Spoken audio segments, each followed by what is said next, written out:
ఇవాళ భోగాపురం ఇంటర్నేషనల్ ఎయిర్పోర్టును ప్రధాని మోదీ ప్రారంభించనున్నారు. విజయనగరం జిల్లా భోగాపురంలో 17,900 కోట్ల రూపాయలకు పైగా విలువైన అభివృద్ధి ప్రాజెక్టులకు శంకుస్థాపన, ప్రారంభోత్సవాలు చేస్తారు. 5,640 కోట్ల వ్యయంతో నిర్మించిన అల్లూరి సీతారామరాజు అంతర్జాతీయ గ్రీన్ఫీల్డ్ విమానాశ్రయాన్ని మోదీ జాతికి అంకితం చేస్తారు.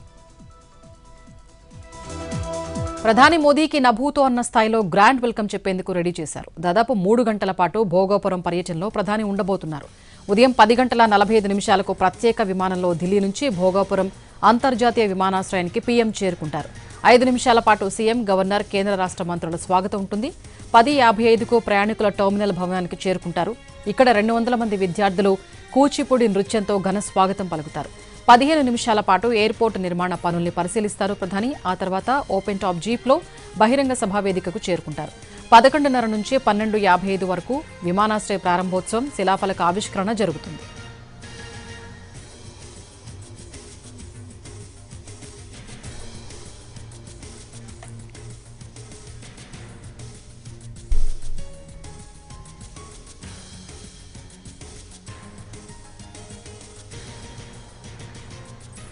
అలాగే 460 కోట్ల రూపాయల ఖర్చు అంచనాలతో విశాఖలో ఏర్పాటు చేయనున్న ఆంధ్రప్రదేశ్ తొలి సెమీకండక్టర్ తయారీ కేంద్రానికి శంకుస్థాపన చేయనున్నారు.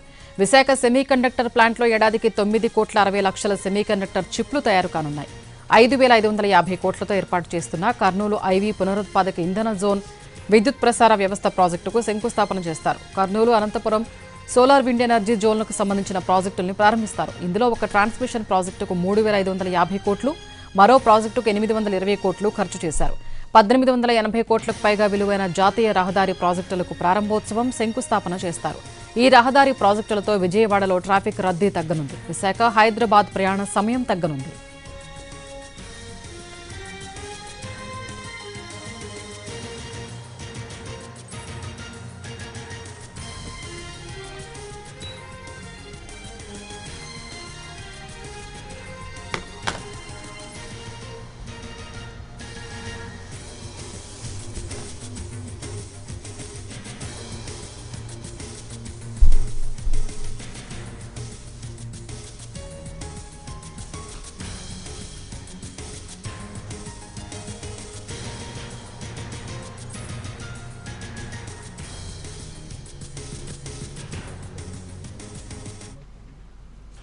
ఉత్తరాంధ్ర సర్వతోముఖాభివృద్ధికి అత్యంత కీలకంగా భావిస్తున్న అల్లూరి సీతారామరాజు అంతర్జాతీయ విమానాశ్రయం మరికొద్ది సేపట్లో జాతికి అంకితం కాబోతోంది. ప్రధాని నరేంద్ర మోడీ చేతుల మీదుగా ఈ ప్రారంభోత్సవ కార్యక్రమం నిర్వహిస్తుండగా ఖచ్చితంగా 10:45 ప్రధానమంత్రి నేరుగా ఈ ఎయిర్పోర్ట్లోనే ల్యాండ్ అవుతారు. ఇక్కడి నుంచి కనిపిస్తున్న టెర్మినల్ ఏదైతే ఉందో ఆ టెర్మినల్కి వెళ్తారు. ఎయిర్పోర్టు నిర్మాణ పనులను ఆయన స్వయంగా పర్యవేక్షిస్తారు. దాదాపుగా 10 నిమిషాల పాటు ఆ పరిశీలన తర్వాత మోడీ అక్కడి నుంచి దూరంగా కనిపిస్తున్న ఏవైతే టెంట్స్ ఉన్నాయో అది బహిరంగ సభల కోసం ఏర్పాటు చేసినాయి. ఆ బహిరంగ సభలు జరిగే బహిరంగ సభ ఏదైతే ఉన్నాయో ఆ టెంట్లోకి మోడీ రోడ్డు మార్గంలో చేరుకుంటారు. మధ్యలోనే 13,000 మంది ధ్వంసా కళాకారులతో ఒక అద్భుతమైన ప్రదర్శనను కూడా ప్రధానిని స్వాగతిస్తూ ఏర్పాటు చేయడం జరిగింది. ఇప్పటికే ఎయిర్పోర్టుకు డిప్యూటీ సీఎం పవన్ కళ్యాణ్తో పాటు ముఖ్యమంత్రి కూడా చేరుకుంటున్నారు.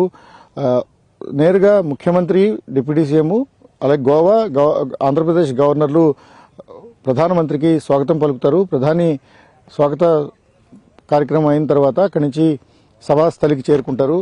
2.5 గంటల పాటు నరేంద్ర మోడీ భోగాపురం ఎయిర్పోర్ట్లోనే ఉండబోతున్నారు. 2 లక్షల మందికి పైగా ప్రజలు ఈ సభకు తరలివచ్చారు. బహిరంగ సభను సక్సెస్ చేయడానికి రాష్ట్ర ప్రభుత్వం గడిచిన కొద్ది రోజులుగా విస్తృతమైన కసరత్తును చేస్తోంది. భోగాపురం అంతర్జాతీయ విమానాశ్రయం యొక్క విశిష్టతను ఇంటింటికి తెలిసే విధంగా ఈ ఏర్పాట్లన్నీ కూడా చేసింది. ఒక విధంగా ఆంధ్రప్రదేశ్లో తొలి అంతర్జాతీయ విమానాశ్రయం. విభజన తర్వాత ఈ స్థాయిలో విమానయాన రంగంలో పెట్టుబడులు రావడం ఇక్కడే జరిగింది. దాదాపు 5,000 కోట్ల రూపాయల పెట్టుబడులను ఈ జిఎంఆర్ సంస్థ ఇక్కడ ఏర్పాటు చేసి నిర్మాణం చేపట్టింది. 2,700 ఎకరాల్లో ఈ ఎయిర్పోర్టు నిర్మితం కాగా దశల వారీగా దాన్ని విస్తరించేందుకు కూడా సన్నాహాలు చేసుకుంటోంది. ఇది కేవలం అంతర్జాతీయ విమానాశ్రయం మాత్రమే కాదు, ఇది ఒక ఏరో హబ్గా మారబోతోంది. ఎంఆర్ఓ సర్వీసెస్ అంటే మెయింటెనెన్స్, రిపేర్ అండ్ ఓవర్హాలింగ్ సర్వీసెస్ను కూడా ఏఎస్ఆర్ ఎయిర్పోర్టు సమీపంలో ఏర్పాటు చేయబోతున్నారు. ఖచ్చితంగా 1:05 ప్రధానమంత్రి ఈ సభాస్థలి నుంచి తిరిగి వెళ్తారు. నేరుగా ఎయిర్పోర్ట్లోకే ప్రధాని విమానం ల్యాండ్ అవుతుంది కాబట్టి అఫీషియల్గా ఇక్కడ కార్యకలాపాలన్నీ కూడా ప్రారంభించినట్టుగానే జిఎంఆర్ సంస్థ చెప్తోంది. ఈ నెల 16 అర్ధరాత్రి నుంచి కమర్షియల్ ఆపరేషన్స్ ప్రారంభమవుతాయి. ప్రస్తుతం విశాఖపట్నంలో అందుబాటులో ఉన్న ఏదైతే ఇంటర్నేషనల్ ఎయిర్పోర్ట్గా చెప్తున్న విమానం ఉందో, ఆ విమానాశ్రయం ఈ నెల 16 తర్వాత కమర్షియల్ ఆపరేషన్స్ నిలిపివేస్తారు. నేరుగా భోగాపురం నుంచి వచ్చే 30 సంవత్సరాల పాటు ఈ కమర్షియల్ ఆపరేషన్స్ అన్ని కూడా జరుగుతాయి. ఇక్కడి నుంచే దేశ విదేశీ కనెక్టివిటీని కూడా విస్తృతం చేయడానికి చర్చలు చేస్తోంది. ఒకవైపు సంస్థ జిఎంఆర్ ఇంటర్నేషనల్ ఎయిర్పోర్ట్ నుంచి అనేక అత్యాధునిక వసతులు వచ్చిన కారణంగా కనెక్టివిటీ కూడా విస్తృతం అవుతుందని ట్రేడ్ వర్గాలు భావిస్తున్న పరిస్థితి ఉంది. కెమెరామెన్ శ్రీధర్తో రవిచంద్రన్ టీవీ, విశాఖపట్నం.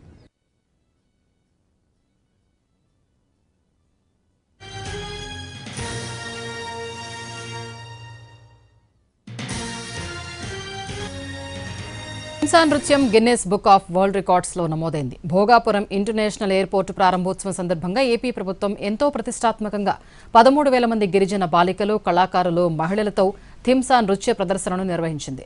గిరిజన సంస్కృతి, సంప్రదాయాల గొప్పతనాన్ని ప్రపంచానికి చాటి చెప్పేలా ఏకకాలంలో 13,000 మందితో నిర్వహించిన థింసా నృత్యాన్ని ప్రత్యక్షంగా వీక్షించారు గిన్నిస్ బుక్ ప్రతినిధులు. ఇదొక రికార్డు కావడంతో Guinness book of World Records లో చోటు దక్కింది. సర్టిఫికేట్ను గిన్నిస్ సంస్థ ప్రతినిధులు గిరిజన సంక్షేమ శాఖ మంత్రి గుమ్మడి సంధ్యారాణి అధికారులకు అందజేశారు.